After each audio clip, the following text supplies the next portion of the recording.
Like Susan and Archie, Adair Margo is deeply connected to her community. After decades as a successful gallerist in El Paso, Texas, where she exhibited over 400 artists from around the world, she was called to service by President George W. Bush, who appointed her chairman of the President's Committee on the Arts and Humanities. The last year of the President's Committee, we gave awards in English, Spanish, Arabic, and Chinese, recognizing programs from all those different countries. Adair was later appointed by Secretary of State Colin Powell to the U.S. National Commission for UNESCO, where she worked closely with First Lady Laura Bush.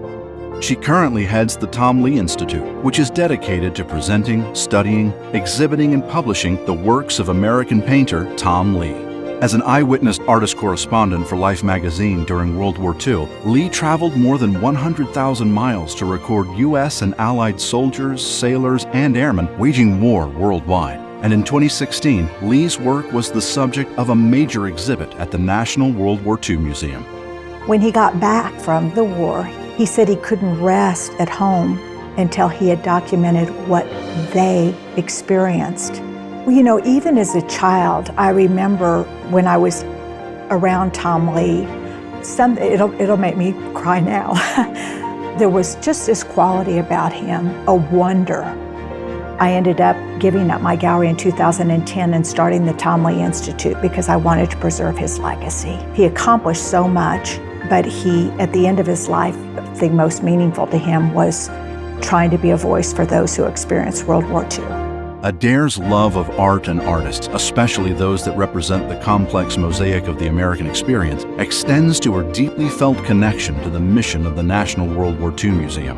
My father was a West Pointer. He said he fought the Battle of the Hudson River. He was a 1945 graduate. He then went to Germany as part of the occupation army. These eternal themes, these universal themes of courage and standing for what's right and self-sacrifice.